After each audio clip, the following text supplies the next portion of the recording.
T G, നമ്മൾ നേരത്തെ ചർച്ച ചെയ്തതാണ് ഈ ഒരു CJP പ്രൊട്ടസ്റ്റ്, ധർമ്മേന്ദ്ര പ്രധാൻ്റെ രാജി, ഇതൊക്കെ സംഭവിച്ചു. അപ്പോൾ അങ്ങനെ വരുന്ന സമയത്ത് ഇപ്പോൾ ഒരുപാട് ചോദ്യങ്ങൾ അവിടെ ഉയരുന്നുണ്ട്. എങ്കിലും ഈ രാജി നേരത്തെ ആയിക്കൂടായിരുന്നു, എന്തുകൊണ്ട് ഇതിപ്പോൾ ഇത്ര ലേറ്റായി, ഇത്രയും പ്രശ്നങ്ങളുമൊക്കെ ഉണ്ടായി, ഒരുപാട് പോലീസുകാർക്ക് പരിക്ക് പറ്റി, ലാത്തി ചാർജ് നടന്നു, സംഘർഷം നടന്നു. അപ്പോൾ അവസാനം എല്ലാം സമ്മതിച്ചുകൊണ്ട് ഒരു പ്രഖ്യാപനം സർക്കാരിൻ്റെ ഭാഗത്തു നിന്നുണ്ടാവുന്നു. ഈ ജന്തർ മന്ദറിൽ ഇത്രയും കാലത്തെ ഒരു ഇതുവരെ നടന്ന പോലെയുള്ള വലിയ പ്രക്ഷോഭങ്ങളൊന്നും ആയിരുന്നില്ല ഇപ്രാവശ്യം ഉണ്ടായിരുന്നത്. CAA അല്ലെങ്കിൽ കർഷക ഇത് സമയത്തൊക്കെ വലിയ പ്രക്ഷോഭങ്ങൾ ഒക്കെ ഉണ്ടായിരുന്നു. നേരത്തെ ഹാർദിക് പട്ടേൽ ഉൾപ്പെടെയുള്ളവർ വലിയ കൂട്ടം ആളുകളെ ഇത് ചെയ്തിരുന്നു. മറ്റേ മറാഠ റിസർവേഷനിൽ ഭയങ്കര ഇതുണ്ടായിരുന്നു. ഇത്രയൊന്നും ആയിരുന്നില്ല. മാത്രമല്ല BJPയുടെ ഒരു സംഘടനാ ശക്തി നോക്കുമ്പോൾ ഇതൊന്നുമല്ല. പക്ഷേ എന്തുകൊണ്ട് സർക്കാർ പിൻവാങ്ങി എന്നൊരു ചോദ്യമാണ്. അതെ, ഈ ഒരുപാട് നമുക്ക് ഒരു സംഭവം കഴിയുമ്പോൾ everybody is wise after an incidence എന്ന് പറയും.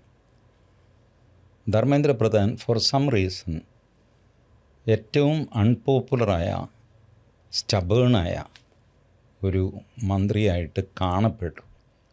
ആ മനുഷ്യൻ്റെ നേച്ചർ അങ്ങനെയാണോ എന്ന് എനിക്കറിയില്ല. എനിക്ക് അദ്ദേഹമായിട്ട് അടുപ്പമോ പരിചയമോ ഒന്നുമില്ല. TV ഞാൻ കണ്ടിട്ടുള്ളൂ, നേരിട്ട് കണ്ടിട്ട് പോലുമില്ല.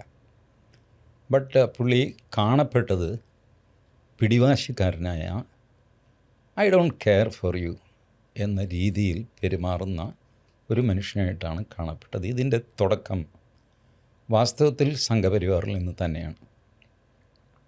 ഇദ്ദേഹം ഒരു UGC സർക്കുലർ ഇറക്കി.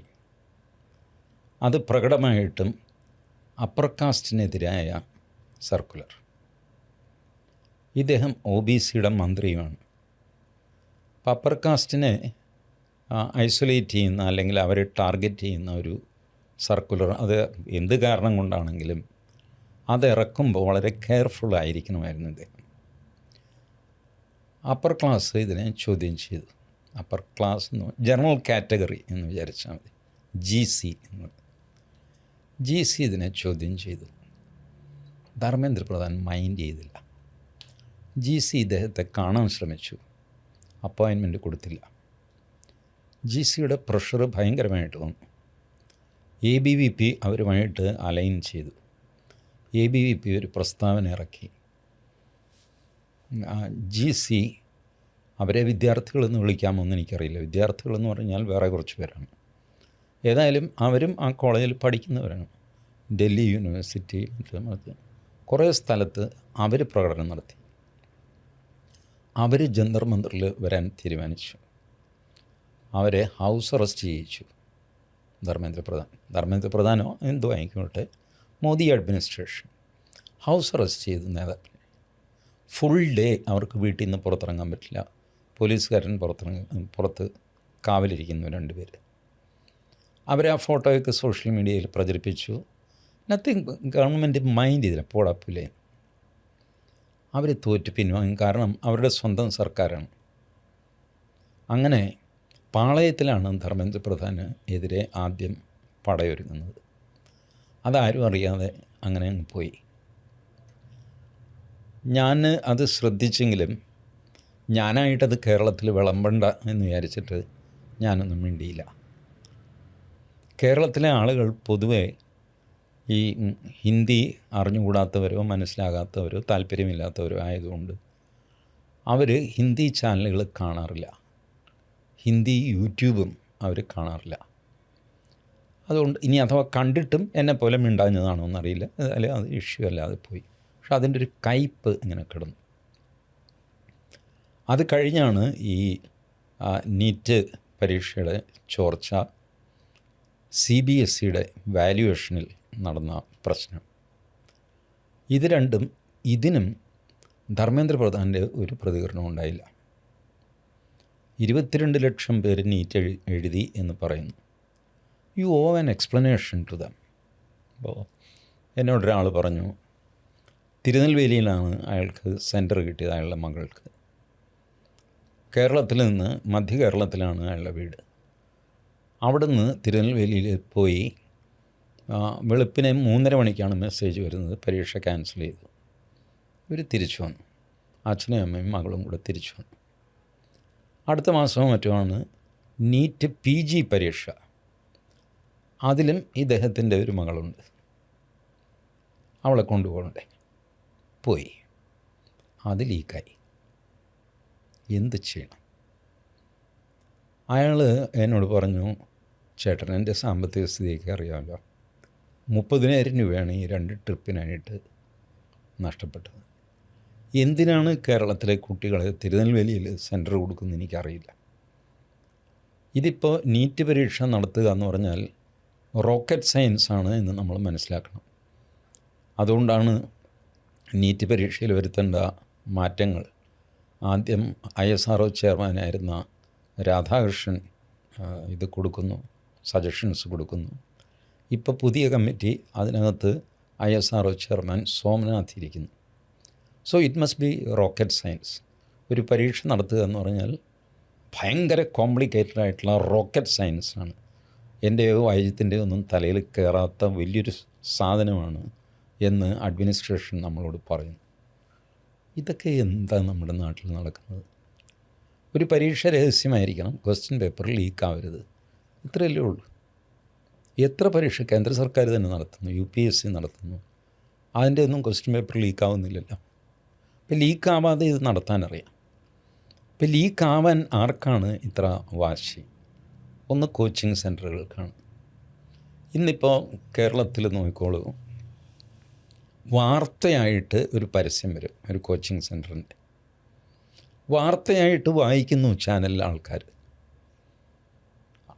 കാണുന്നവർ ഇത് വാർത്തയാണെന്ന് തെറ്റിദ്ധരിക്കും, വാസ്തവത്തിൽ അത് പരസ്യമാണ്. ഈ ആങ്കർ പറയുന്ന വാക്കുകൾ ഒഴിച്ചാൽ ബാക്കി ആ പോർഷൻ്റെ CD-യോ അതോ ഇവർ കൊടുക്കുന്നതാണ്, ആ കോച്ചിങ് സെൻറ്റർ കൊടുക്കുന്നതാണ്. കോച്ചിങ് സെൻറ്ററുകാർ തമ്മിൽ വഴക്കുണ്ടായിട്ട് ഒരു സെക്യൂരിറ്റി ഗാർഡ് ആരുടെയോ നേർക്ക് വെടിവെച്ചു ഉത്തർപ്രദേശിൽ. അപ്പോൾ 2 കോച്ചിങ് സെൻറ്റർ നടത്തുന്ന അതിൻ്റെ ഉടമസ്ഥന്മാർ ജയിലിലാണ്. ഒരാൾ ഇവിടെ സുപ്രീം കോടതിയിൽ മുൻകൂർ ജാമ്യ ഹർജി കൊടുത്ത് ഇരിക്കുന്നു. എന്നിട്ട് അയാൾ യൂട്യൂബിൽ ഈ ഇത് പോഡ്കാസ്റ്റ് നടത്തുന്നു. അയാൾ പറയുന്നു, ഞാൻ സുപ്രീം കോടതിയിൽ ഇത് കൊടുത്ത് നിൽക്കുകയാണ്, ഇവിടെ പോലീസ് അറിഞ്ഞാൽ എന്നെ പിടിച്ചുകൊണ്ട് പോകും, പക്ഷേ ലൊക്കേഷൻ അറിയാൻ പറ്റില്ല. പോഡ്കാസ്റ്റ് നടത്തുന്നു. കോട്ട, രാജസ്ഥാനിലെ കോട്ടയാണ് ഇതിൻ്റെ വലിയൊരു കേന്ദ്രം. ഇപ്പോൾ ഇത് 1,60,000 കോടിയോ മറ്റോ ആണ് കോച്ചിങ് ബിസിനസ്സിൻ്റെ ടോട്ടൽ വോളിയം. ഈ കാശ് വേണ്ടെന്ന് വയ്ക്കുമോ കോച്ചിങ്ങുകാർ? നീറ്റ് പരീക്ഷ വന്നു കഴിഞ്ഞപ്പോൾ ഇവർ നീറ്റ് പരീക്ഷയ്ക്ക് വേണ്ടി ആൾക്കാർ തയ്യാറാക്കാൻ തുടങ്ങി. അന്യഥ കോഴ കൊടുത്ത് കോളേജ് അഡ്മിഷൻ വാങ്ങാൻ കെൽപ്പുള്ള അച്ഛനമ്മമാർ 50 ലക്ഷം 1 കോടിയൊക്കെ കോഴ കൊടുക്കാൻ അവർ തയ്യാറാണ് മെഡിക്കൽ സീറ്റിന്.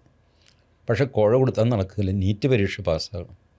അപ്പോൾ എൻ്റെ മകനെ നീറ്റ് പരീക്ഷ എങ്ങനെ പാസ്സാക്കിക്കും എന്നാവും എൻ്റെ അടുത്ത ചിന്ത. ഇവൻ പൊട്ടനാണ്, ഇവൻ ഒരു പരീക്ഷയും പാസ്സാകാൻ പോകുന്നില്ല. അപ്പോൾ പിന്നെ ചെയ്യേണ്ടത് ക്വസ്റ്റ്യൻ പേപ്പർ. അപ്പോഴാണ് ഈ കോച്ചിങ് സെൻറ്റർ പറയുന്നു, 30 ലക്ഷം രൂപയാകും ക്വസ്റ്റ്യൻ പേപ്പർ തരാം, തലേ ദിവസമേ തരാൻ പറ്റുള്ളൂ. ആരുടെ 30 ലക്ഷം രൂപ ഞാൻ കൊടുക്കുന്നു, ക്വസ്റ്റ്യൻ പേപ്പർ വാങ്ങിച്ച് എൻ്റെ മകന് കൊടുത്തിട്ട് അവനെ ജയിപ്പിക്കുന്നു. See, education has become a very big business. അതുകൊണ്ട് ഒരുപാട് താല്പര്യങ്ങൾ കിടന്ന് കളിക്കുന്നു. അതിൻ്റെ ഒരു വിക്റ്റിമാണ് ഈ പറഞ്ഞ നമ്മുടെ മന്ത്രി ധർമ്മേന്ദ്ര പ്രധാൻ. അദ്ദേഹം ഞാനീ പറഞ്ഞ 2 സംഭവങ്ങൾ, first NEET leak plus CBSE valuation കഴിഞ്ഞപ്പോൾ ഞാനൊരു വീഡിയോ ചെയ്തിട്ട് ധർമ്മേന്ദ്ര പ്രധാൻ രാജിവെക്കണം, ധാർമ്മിക ഉത്തരവാദിത്തം ഏറ്റെടുക്കുക, അങ്ങനൊരു പരിപാടിയുണ്ട്. വെൻ സിറ്റുവേഷനിൽ ആൾക്കാർക്ക് തോന്നുന്നു ഇയാളിത് പ്രോപ്പർലി കൊണ്ടുപോയില്ല, നിങ്ങൾ നിഷ്കളങ്കനായിരിക്കും, പക്ഷേ നിഷ്കളങ്കനാണെന്ന് മറ്റുള്ളവർക്ക് ബോധ്യം വരണ്ടേ. അപ്പോൾ ആകെ ചെയ്യാവുന്നത്, ശരി ഞാൻ നിങ്ങളോട് തർക്കിക്കാനൊന്നുമില്ല, ഞാൻ മാറിയേക്കാം എന്ന് പറഞ്ഞ് തർക്കിക്കാതെ മാറണം. ഇത് ധർമ്മേന്ദ്ര പ്രധാൻ തർക്കിച്ചുമില്ല, കമ്മ്യൂണിക്കേറ്റ് ചെയ്തില്ല. Communication is zero. ഈ മൊത്തം ഇഷ്യൂവിൽ ധർമ്മേന്ദ്ര പ്രധാൻ്റെ ഒരു സ്റ്റേറ്റ്മെൻറ്റ് വന്നത് അദ്ദേഹം രാജിവെച്ചതിന് ശേഷമാണ്, അതിന് മുമ്പില്ല. TG, പക്ഷേ ഇതും ഈ നീറ്റിൻ്റെ ആ ഒരു ചോർച്ച വന്ന സമയത്ത് അദ്ദേഹം അപ്പോളജൈസ് ചെയ്തുകൊണ്ടൊരു പ്രസ് മീറ്റ് നടത്തിയിരുന്നു ഒരു ആ സമയത്ത്. യെസ് ഞാൻ ഓർക്കുന്നു, ശരിയാണ്. I stand corrected. ബട്ട് അത് വേണ്ട രീതിയിൽ കമ്മ്യൂണിക്കേറ്റ് ചെയ്തില്ല, അല്ലെങ്കിൽ ശ്രദ്ധിക്കപ്പെട്ടില്ല. അതങ്ങനെ അങ്ങ് പോയി, വലിയ കുഴപ്പമില്ലാതെ പോകും എന്ന് വിചാരിച്ചു. പിന്നീടാണ് CBSEയുടെ വാല്യുവേഷൻ്റെ പ്രശ്നം വരുന്നത്. There was A communication gap. അത് മനസ്സിലാക്കിയ ആൾ ഒരുപക്ഷെ പ്രധാനമന്ത്രി മാത്രമാണ്. അതുകൊണ്ടാണ് പ്രധാനമന്ത്രി ഇൻസ്റ്റാഗ്രാം വഴി ആദ്യമായിട്ട് കമ്മ്യൂണിക്കേറ്റ് ചെയ്തത്. അല്ലെങ്കിൽ ഇൻസ്റ്റാഗ്രാമിൽ പ്രധാനമന്ത്രിക്ക് രാത്രി 12 മണിക്ക് വരേണ്ട വല്ല കാര്യമുണ്ട്. ബട്ട് ഈ അണ്ടർസ്റ്റുഡ് ദാറ്റ് കമ്മ്യൂണിക്കേഷനിൽ വലിയൊരു ഗ്യാപ്പ് സംഭവിച്ചിരിക്കുന്നു. അത് സംഭവിച്ച് പൊട്ടിത്തെറിച്ച് കഴിഞ്ഞിരിക്കുന്നു. ഇനിയിപ്പോൾ അതിന് പരിഹാരം എന്താ? ഈ കോൺട്രവേഴ്സ്യൽ ഫിഗറിനെ ഇതിനകത്തുനിന്ന് മാറ്റുക. കാരണം അത് മാത്രമേ ഇവരെ തൃപ്തിപ്പെടുത്തുള്ളൂ. ശരിയാണ്, ഇവരുടെ കൂടെ വേറെ ഒരുപാട് താല്പര്യക്കാർ കൂടിയിരുന്നു,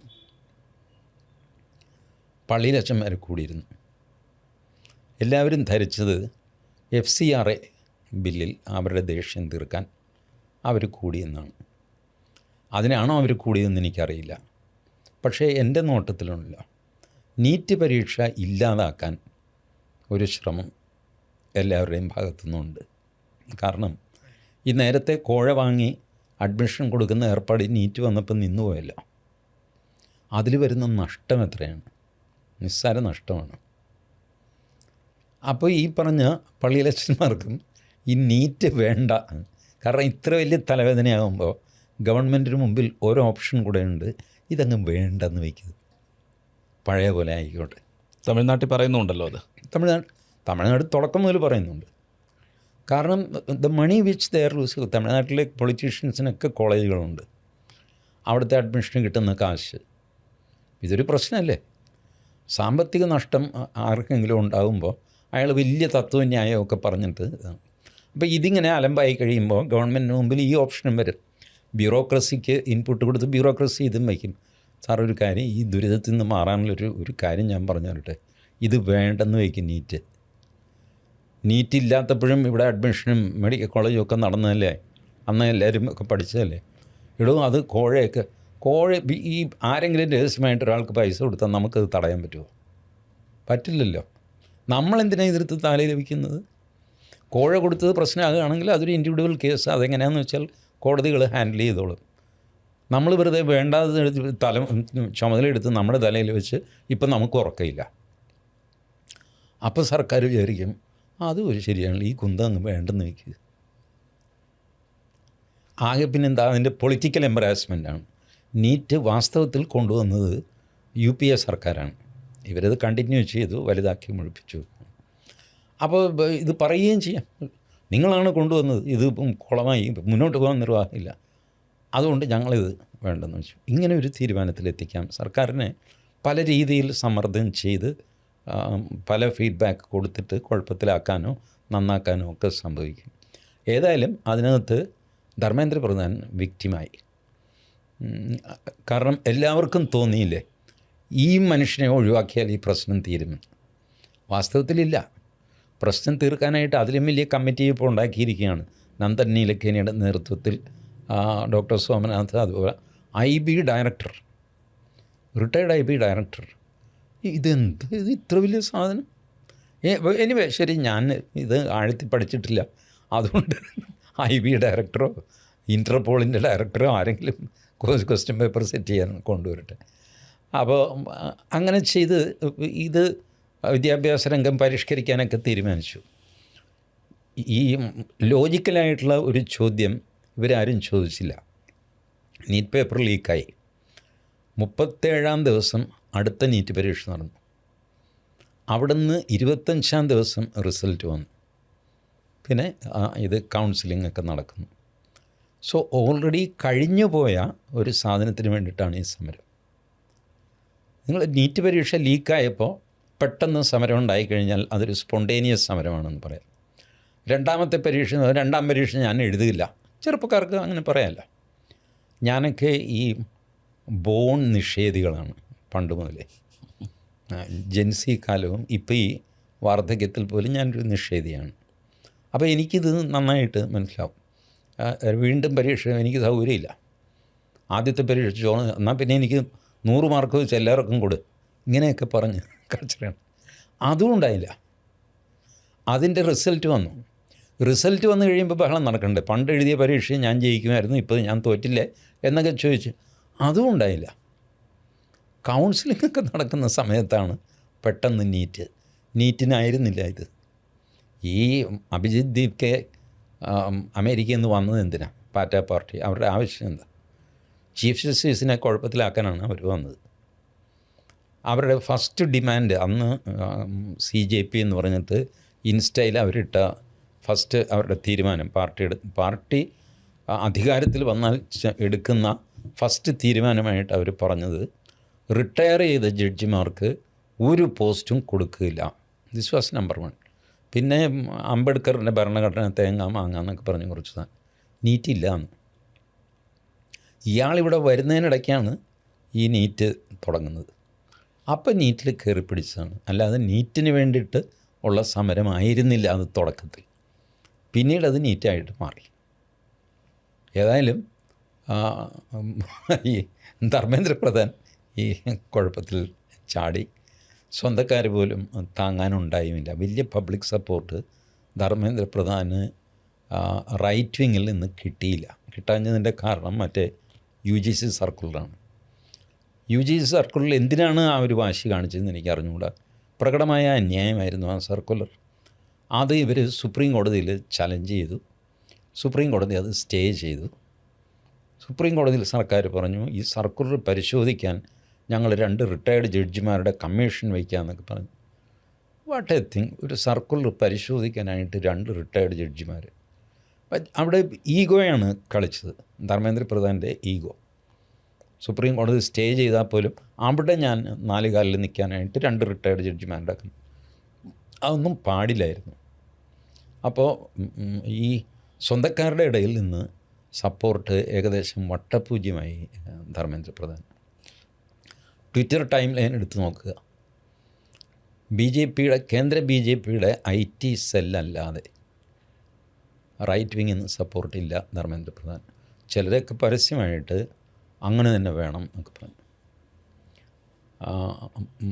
ബോംബെയിൽ രത്തൻ ശാരദ പഴയ സ്വയം സേവകനാണ്, ഡീസൻ്റായ മനുഷ്യൻ. അദ്ദേഹം ഓർഗനൈസറിൽ ലേഖനം എഴുതും, TV ഡിബേറ്റിൽ വരും, മറ്റ് പത്രങ്ങളിൽ ലേഖനമൊക്കെ എഴുതും. അദ്ദേഹം ഇത് തന്നെ പറഞ്ഞ് പരസ്യമായിട്ട് Xൽ പോസ്റ്റ് ചെയ്തു. ഞങ്ങളിത് നേരത്തെ പറഞ്ഞപ്പോൾ കേൾക്കാൻ ആരും ഉണ്ടായില്ല എന്ന് മാത്രമല്ല, അദ്ദേഹം പേഴ്സണൽ എക്സ്പീരിയൻസ് പറഞ്ഞു. BJPയുടെ IT സെൽ 4 പാട് നിന്നും പല ഹാൻഡിലുകളിൽ നിന്ന് എന്നെ ആക്രമിച്ചുകൊണ്ടിരുന്നു. എന്തിനാണ് എന്നെ ആക്രമിച്ചത് അവർക്കറിയില്ല. പക്ഷേ ധർമ്മേന്ദ്ര പ്രധാൻ്റെ രാജി ഞാൻ ആവശ്യപ്പെട്ടു എന്നുള്ള കുറ്റത്തിന്. ഇപ്പോൾ നിങ്ങൾക്ക് സമാധാനമില്ല. ഇപ്പോൾ ആരെന്നറിയാത്ത കുറച്ച് പേർ ആവശ്യപ്പെട്ടു, ധർമ്മേന്ദ്ര പ്രധാൻ രാജിവെച്ചു. എന്തിനായിരുന്നു ഈ നാടകം? ഇത് ആ മനുഷ്യൻ്റെ പോസ്റ്റാണ്. I know him personally, Ratan Sharda. അപ്പോൾ ഇങ്ങനെ സ്വന്തക്കാരെ മുഴുവൻ വെറുപ്പിച്ച ഒരാളായിട്ട് ധർമ്മേന്ദ്ര പ്രധാൻ മാറി. അതാണ് ധർമ്മേന്ദ്ര പ്രധാൻ്റെ രാജിയിലേക്ക് ഫൈനലി പോയത്.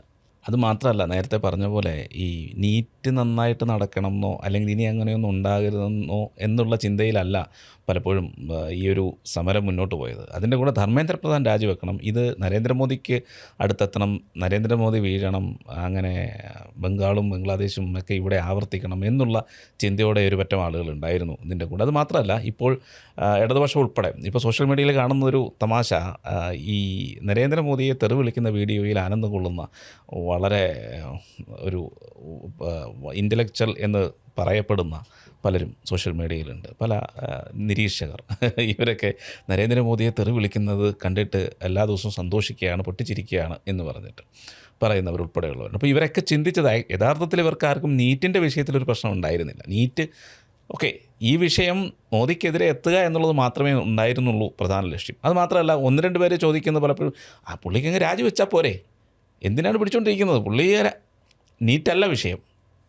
ഒരു പരാജയം എല്ലാവർക്കും ആഗ്രഹമുണ്ടായിരുന്നു.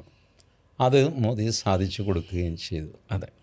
അതെ ഞാനിത് കണ്ടു കഴിഞ്ഞപ്പോൾ എനിക്ക് തോന്നിയത്, ഈ വടംവലി മത്സരമുണ്ടല്ലോ, ഇപ്പുറത്ത് മോദി ഒറ്റയ്ക്ക് നിന്ന് വലിക്കുന്നു, അപ്പുറത്ത് ഈ കണ്ടപത്രം അത് എല്ലാം കൂടെ നിന്ന് വലിക്കുന്നു.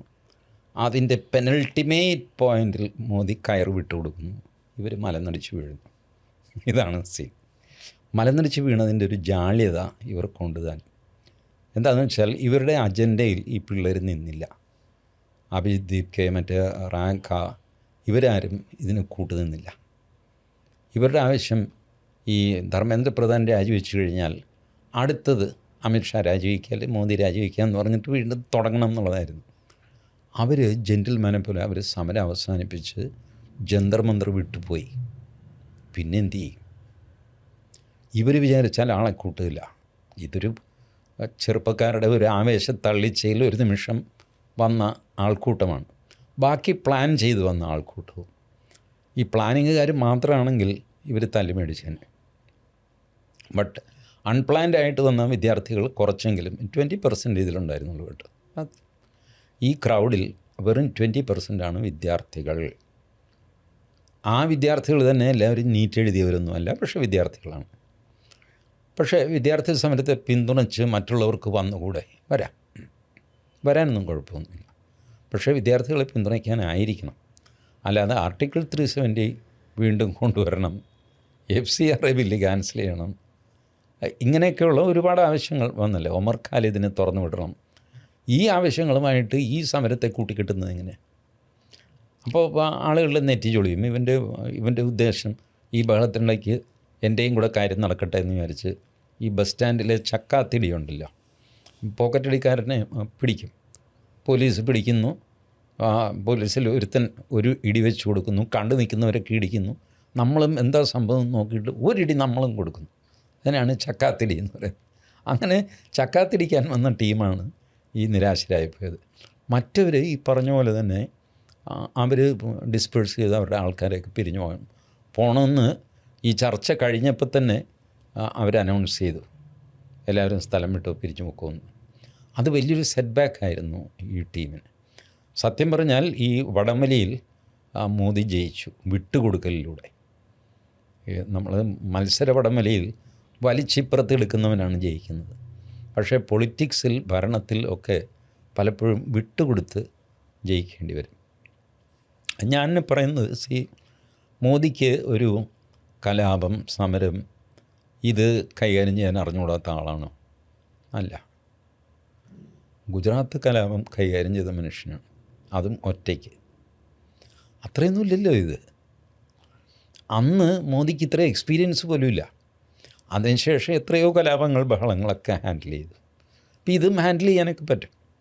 ബട്ട് അത് ഹാൻഡിൽ ചെയ്യണോ അതോ വിട്ടുകൊടുക്കണോ? ഇത് ഭരണപരമായ ഒരു തീരുമാനമാണ്. അപ്പോൾ പല ഇൻപുട്സ് വരും. എന്നെയും രാജ്യത്തിനെയും പോലെ അല്ല. IB ഉണ്ട്, റിസർച്ച് ആൻഡ് അനാലിസിസ് വിങ് ഉണ്ട്, ഡൽഹി പോലീസുണ്ട്, ഡൽഹി അഡ്മിനിസ്ട്രേഷനുണ്ട്, ലഫ്റ്റനൻറ്റ് ഗവർണറുണ്ട്, ആഭ്യന്തര വകുപ്പുണ്ട്, വിദ്യാഭ്യാസ വകുപ്പുണ്ട്. എത്ര പേര് എന്തെല്ലാം ഇൻപുട്ട് കൊടുക്കും?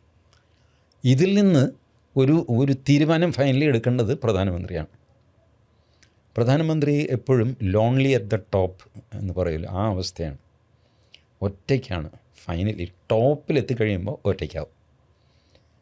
ക്യാബിനറ്റ് കൂടി ഓരോ മന്ത്രി സന്ധ്യയാകുമ്പോൾ എണീറ്റ് പോകും, രാത്രിയാകുമ്പോൾ എണീറ്റ് പോകും, പോയി അവസാനം 10:30 മണി വരെയൊക്കെ അമിത്ഷാ ഇരിക്കുന്നു. പിന്നെ അമിത്ഷാ പറയുന്നു, ഞാൻ ഇന്ന് ഇറങ്ങട്ടെ ചേട്ടൻ, എന്താണെന്ന് വെച്ചാൽ യുക്തം പോലെ തീരുമാനിച്ചാൽ മതി. ശരി. അമിത്ഷായും പോയി. പിന്നെ പ്രധാനമന്ത്രി ഒറ്റയ്ക്കാണ്. രാത്രി 11 മണി 12 മണി, ഇങ്ങനെ ചെയ്താൽ എങ്ങനെയാവും, അങ്ങനെ ചെയ്താൽ എങ്ങനെയാവും എന്നൊക്കെ. Finally he takes A decision. അതാണ് ലോൺലി അറ്റ് ദ ടോപ്പ്. എല്ലാ ഭരണാധികാരികൾക്കും സംഭവിക്കുന്നൊരു കാര്യമാണ്.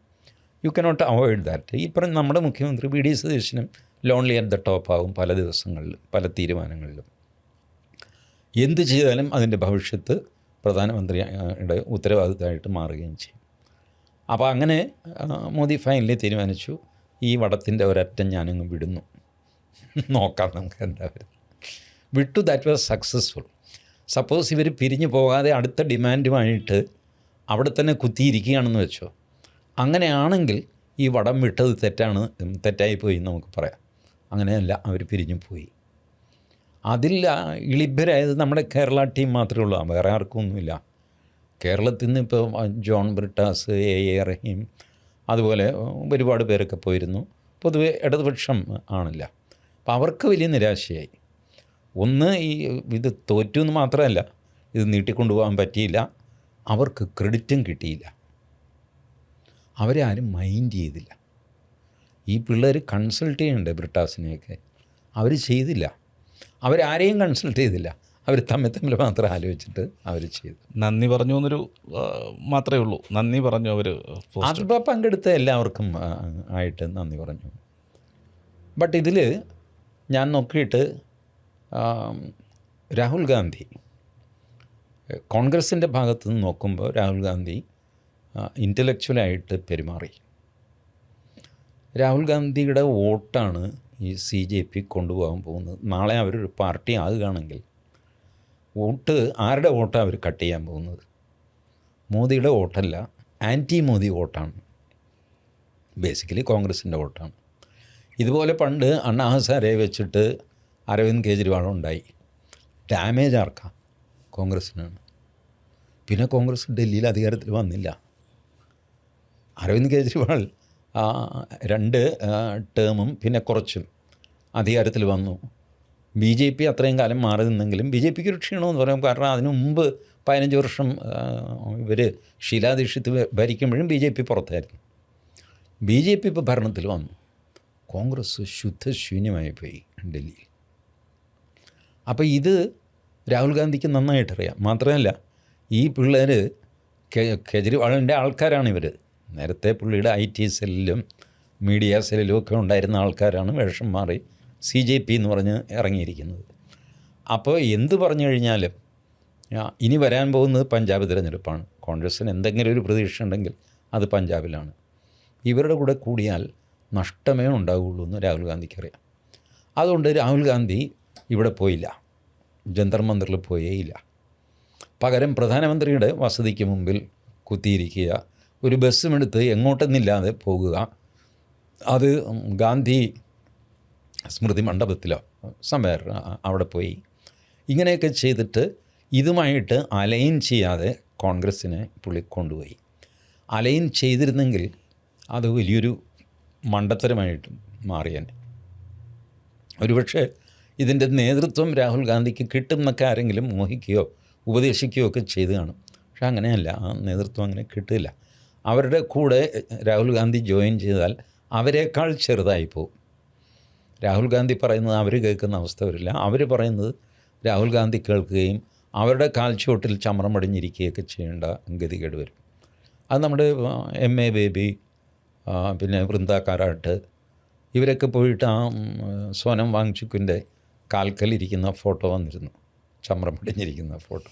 ആ അവസ്ഥയായി പോയെന്നെ രാഹുൽ ഗാന്ധിക്ക്. ഇടയ്ക്കൊക്കെ ഭാരത് മാതാ കി ജയ് വിളിക്കാൻ വേണ്ടി വന്നു. Why was it so? ഞാനത് ശ്രദ്ധിച്ചു.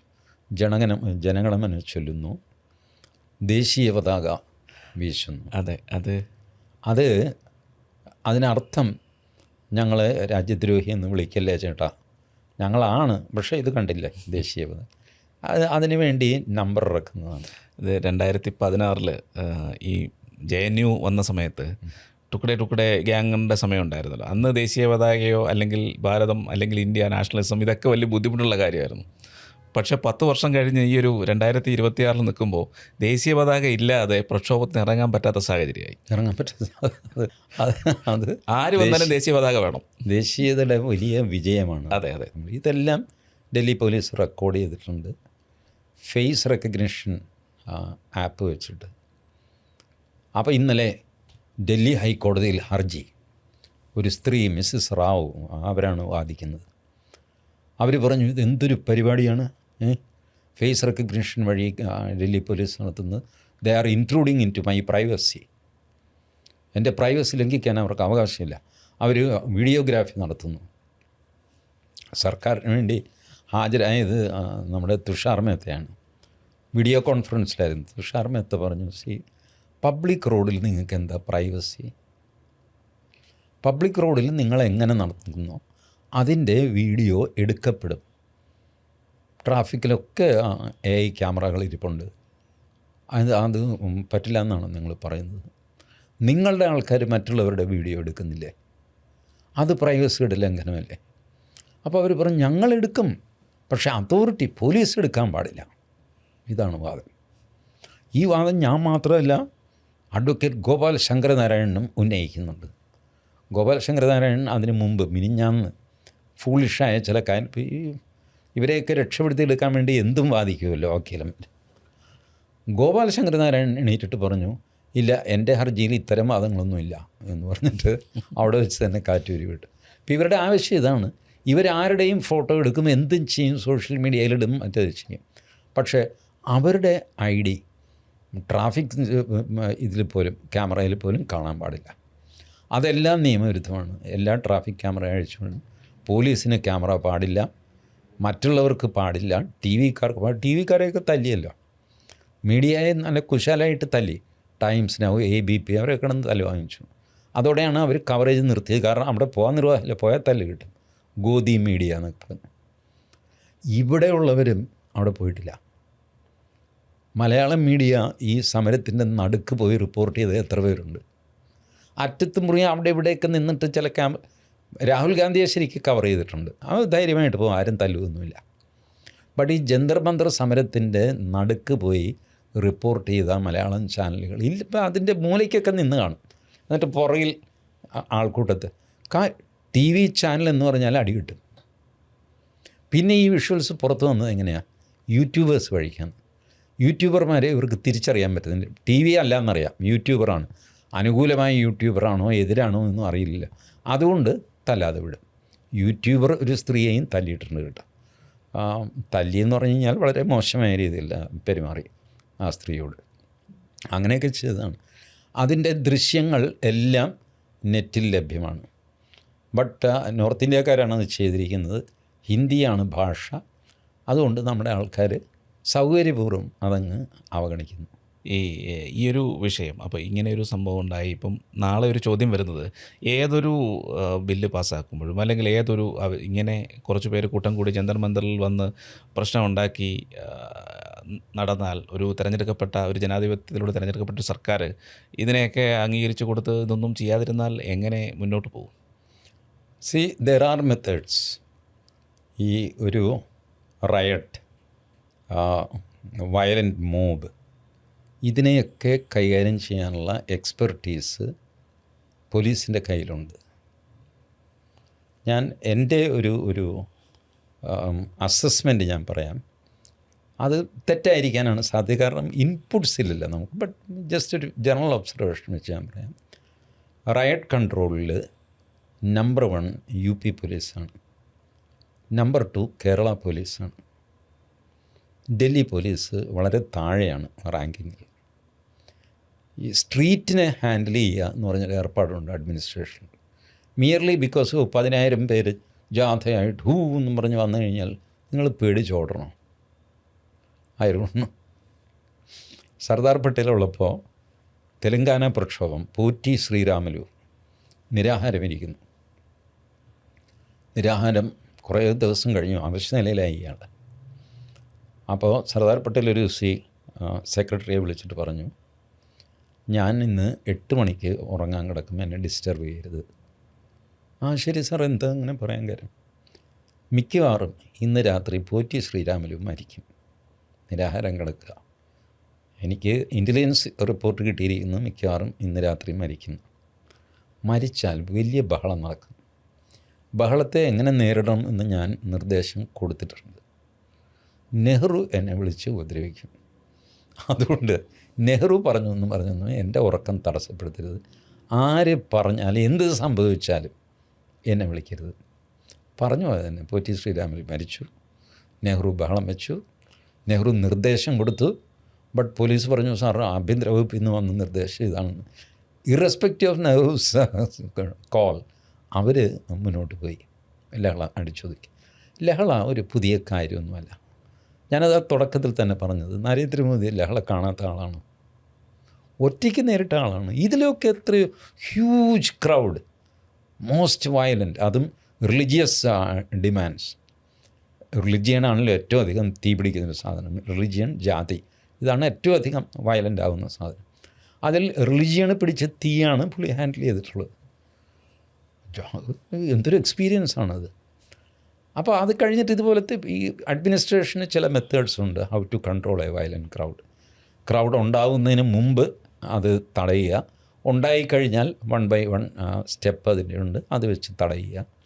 അതല്ലാതെ പേടിച്ചിട്ട് ഇവർ വന്ന് ബഹളം വെച്ച് ഇനിയും ബഹളം വെച്ചാൽ ഇനിയും രാജിവെക്കുമോ, ഒന്നുമില്ല. ഇനി ബഹളം ഉണ്ടാവാതെ നോക്കും. പിന്നെ ബഹളം വെച്ചു അങ്ങനെ ഒരു സിറ്റുവേഷൻ വന്നു കഴിഞ്ഞാൽ ലെറ്റ് us ഫേസ് ഇറ്റ്. ഭരണം എന്ന് പറയുന്നത് ഇങ്ങനെയാണ്, നിതാന്തമായ പ്രശ്നങ്ങൾ, പരിഹാരങ്ങൾ, ഇങ്ങനെ പോകുന്നതാണ് ഭരണം. ഇപ്പോൾ നമ്മുടെ കേരളത്തിലെ സെക്രട്ടേറിയറ്റിന് മുമ്പിൽ നോക്കിക്കോ, സമര ഗേറ്റ് എന്ന് പറയുന്ന ഗേറ്റുണ്ട്, സെക്രട്ടേറിയറ്റിൻ്റെ വടക്കേ ഗേറ്റ് സമര ഗേറ്റാണ്. അവിടെ ഇങ്ങനെ കുടിൽ കെട്ടിയും കെട്ടാതെയൊക്കെ ഒരുപാട് പേര് കിടക്കും. ഇപ്പം നമ്മുടെ ആശാ വർക്കർ സമരമൊക്കെ നടന്നില്ലേ, ആ ഏരിയ മൊത്തം സമരക്കാരുടെയാണ്. KSRTCക്കാരുടെ അത് പെൻഷൻ കിട്ടിയില്ല, മറ്റേ കിട്ടിയില്ല, ടെമ്പററിക്കാരെ സ്ഥിരപ്പെടുത്തിയില്ല, ഒരുപാട് PSC റാങ്ക് എന്നൊക്കെ പറഞ്ഞു സമരം 1165 ദിവസം ഇങ്ങനെയൊക്കെ കിടക്കും ആളിങ്ങനെ. എത്ര കാലമായി ആ മനുഷ്യൻ കിടക്കും. ഞാൻ കോളേജിൽ പഠിക്കുന്ന കാലത്ത് ഞങ്ങളിടയ്ക്ക് പോയിട്ട് ഇവരുടെ കൂടെ നിന്ന് മുദ്രാവാക്യം വിളിക്കുമായിരുന്നു. ഇവർ സത്യാഗ്രഹം 1165 ദിവസം എന്നൊക്കെ പറയും 3 പേരേ ഉള്ളൂ, പുള്ളിയും പുള്ളിയുടെ ഭാര്യയും അയലോക്കത്തുകാരനും കൂടെ കിടക്കണം, എന്തോ ഒരു ഡിമാൻഡും പറഞ്ഞു. അപ്പം ഞങ്ങൾ സിറ്റിയിൽ പോയിട്ട് ഇവരുടെ കൂടെ മുദ്രാവാക്യം വിളിക്കും. അവർക്കൊരു സന്തോഷം, ആൾ വന്നല്ലോ, അവരുടെ ഡിമാൻഡൊക്കെ പറഞ്ഞിട്ട് പിരിച്ചുവിട്ടവരെ തിരിച്ചെടുക്കുക എന്നൊക്കെ പറയുമ്പോൾ അവർക്ക് സന്തോഷം. പോലീസുകാരപ്പുറം മാറി നിന്ന് ചിരിക്കും. അവർക്കറിയാം ഇത് എഞ്ചിനീയറിംഗ് കോളേജിലെ പിള്ളേർ ഈ കുസൃതി ഇടയ്ക്കിടയ്ക്ക് കാണിക്കാറുണ്ടെന്നറിയാം. ഞങ്ങൾ പോലീസിനെ കല്ലെറിയാനൊന്നും പോവില്ല, പോലീസ് ഞങ്ങളെ ഉപദ്രവിച്ചിട്ടുമില്ല. ബട്ട് ഈ അവരുടെ ആവേശം ഒന്ന് ആംപ്ലിഫൈ ചെയ്യാൻ ഞങ്ങളുടെ ശബ്ദം സഹായിക്കും. നമുക്ക് ഛേദമില്ലാത്തൊരു എൻ്റർടൈൻമെൻറ്റ് ഇങ്ങനെയാണ്. അപ്പോൾ ഈ സമരങ്ങളൊക്കെ നടക്കുമ്പോൾ പോലീസിൻ്റെ കയ്യിലും സർക്കാരിൻ്റെ കയ്യിലും ഒക്കെ ഈ റിപ്പോർട്ടുണ്ടാവും. രാത്രി പണ്ടാണ് എനിക്കറിയില്ല, AKANTനി മുഖ്യമന്ത്രിക്കായിരുന്ന സമയത്തെ ആ ചടങ്ങ് എനിക്കറിയാം. രാത്രി 8 മണിക്ക് ഒരു റെഡ് ഫയൽ എന്ന് പറഞ്ഞിട്ട് ചുവന്ന തുണി കൊണ്ട് ക്യാൻവാസ് കൊണ്ട് പൊതിഞ്ഞ ഒരു ഫയൽ മുഖ്യമന്ത്രിയുടെ മേശപ്പുറത്ത് വരും. അത് ഇൻ്റലിജൻസുകാരുടെ അന്ന് നടന്ന പ്രധാനപ്പെട്ട കൊലപാതകങ്ങൾ, അത് ഇത് സമരങ്ങൾ, വഴക്കുകൾ, ബഹളം, അതിനകത്ത് ചെറിയൊരു പാരഗ്രാഫായിട്ട് ഇന്ന് വൈകുന്നേരം എഞ്ചിനീയറിംഗ് കോളേജിൽ നിന്ന് 10 പിള്ളേർ വന്നിട്ട് അവരും കൂടെ ചേർന്ന് ഒന്ന് കൊഴുപ്പിച്ചിട്ടുണ്ട് വടക്കേ ഗേറ്റ്. ഇത് വായിക്കുമ്പോൾ ഒരു പക്ഷേ AKANTനി ചെറുതായിട്ടൊന്ന് ചിരിക്കും, കൊള്ളാമല്ലോ ഈ പിള്ളേർ, ഇങ്ങനെയൊക്കെ സംഭവിച്ച് കാണാം. But it is there. Intelligence report മുഖ്യമന്ത്രിക്കും ആഭ്യന്തരമന്ത്രിക്കും ഈ റെഡ് ഫയൽ എന്നാണ് അതിനെ വിളിക്കുക. അതായിരുന്നു അന്നത്തെ പരിപാടി. ഇന്നും ഇപ്പം മിക്കവാറും അതൊക്കെ തന്നെ ആയിരിക്കും ചേട്ടാ. So you have an administration, you have resources. Imagine the might of government of India. എത്ര പോലീസ്, എത്ര പട്ടാളം, IB, military, CRPF, paramilitary, not a joke. ഇപ്പോൾ ഈ വിചാരിക്കുന്ന പോലെ ചുമ്മാ അങ്ങ് ഡൽഹിയിൽ പോയിട്ട് 4 കല്ല് എറിഞ്ഞിട്ട് ഒരു ബോംബ് ഒക്കെ ഇട്ട് മോദിയെ അങ്ങ് ഓടിക്കളയും. നോ. അപ്പോൾ ഈ ഒരു സ്വപ്നം കാണുന്നതിനൊരു പരിധിയൊക്കെ വെക്കണം ഈ സമരക്കാർ, ഒരു ലിമിറ്റിനുള്ളിൽ. അതാണ് ഉത്തർപ്രദേശിൽ 2 സമരം നടന്നു. ഈ പാറ്റ സമരം, ഒന്ന് പ്രയാഗ്രാജിൽ, ഒന്ന് വേറെ ഏതോ ഒരു സ്ഥലം, എനിക്ക് ഓർമ്മ വരുന്നില്ല. പ്രയാഗ്രാജിൽ സമരം റോഡിൻ്റെ ഒരു സൈഡിൽ ഈ 4 വരിയോ അതോ 6 വരിയോ മറ്റോ ഉള്ള റോഡാണ്. ജില്ലാ കളക്ടർ പറഞ്ഞു, ഈ റോഡിൻ്റെ പകുതി നിങ്ങൾക്ക് വിട്ടുതരാം പ്രകടനത്തിനായിട്ട്, പകുതി ട്രാഫിക്കിന്. ഇപ്പോൾ ട്രാഫിക് താമസിക്കുക ഇടുങ്ങിയ, പക്ഷേ കുഴപ്പമില്ല, കുറച്ച് നേരത്തേക്ക് ശരിയെന്ന് പറഞ്ഞു. പിന്നെ വയലൻ്റ് ആവരുത്, മോദി ഫാസിസ്റ്റ്, മോദി രാജിവെക്കുക, ഈ മുദ്രാവാക്യമൊക്കെ വിളിക്കാം, പക്ഷേ മോദിയുടെ അമ്മയെ ചീത്ത പറയരുത്. മനസ്സിലായില്ല? ഇല്ല സാർ, ഞങ്ങൾ എഴുതിയ മുദ്രാവാക്യം പണ്ടുമൊക്കെ ഉണ്ട്, ഇപ്പോൾ UPയിൽ വീണ്ടും തുടങ്ങിയിരിക്കുന്നു. സമരത്തിന് നമ്മൾ പോകുമ്പോൾ മുദ്രാവാക്യത്തിൻ്റെ ഒരു കോപ്പി പോലീസിനെ ഏൽപ്പിക്കണം. നിങ്ങൾ എന്തൊക്കെ വിളിക്കും, അല്ലാതെ വായിൽ വന്ന് മുഴുവൻ വിളിക്കാനുള്ള അവകാശമൊന്നും നിങ്ങൾക്കില്ല. അപ്പോൾ UP പോലീസ് പറഞ്ഞു, മോദിയെ നിങ്ങൾ ചീത്ത പറഞ്ഞു, മോദി രാജിവെക്കണം, മോദി ഫാസിസ്റ്റാണ്, കാപാലികനാണ്, നരാധമനാണ്, അതാണ് ഇതാണ്, മോദിയുടെ അമ്മ അച്ഛൻ അത് വേണ്ട. അപ്പോൾ അവർ പറഞ്ഞു, ഇല്ല സാർ, ഇതാണ് റൈറ്റ്. അവർ ഫസ്റ്റ് ക്ലാസ്സായിട്ട് പ്രകടനം നടന്നു UPയിൽ, അച്ചടക്കത്തോടെ ഗംഭീരമായിട്ട്. This is the way of handling the crowd സഹകരിച്ചില്ലെങ്കിൽ ക്രൗഡിനെ സഹകരിപ്പിക്കാൻ മാർഗമുണ്ട്. അത് ഇതിനു മുമ്പ് തന്നെ യോഗി ആദിത്യനാഥ് പറഞ്ഞിരുന്നു. ഏക് ചോറാ പർ ദംഗാ കരോഗെ തോ ദൂസരെ ചോറാ പർ യമരാജ് മിലേഗ. ഒരു കവലയിൽ നിങ്ങൾ കലാപം നടത്തിയാൽ അടുത്ത കവലയിൽ യമരാജൻ നിൽപ്പുണ്ടാവും. അതോടെ അത് തീർന്നു. ഈ ദുർഗാപൂജയുടെ സമയത്തൊക്കെ സ്ഥിരം നടക്കുന്ന വഴക്ക് കഴിഞ്ഞ വർഷം ഒന്നും ഉണ്ടായില്ല. ഈ ഒറ്റ കാര്യം പറഞ്ഞപ്പോൾ ഒരു മുന്നറിയിപ്പ്, ഒരു കവലയിൽ നിങ്ങൾക്ക് കലാപം നടത്താം, റൈറ്റ്, അടുത്ത കവല ഹേമരാജൻ.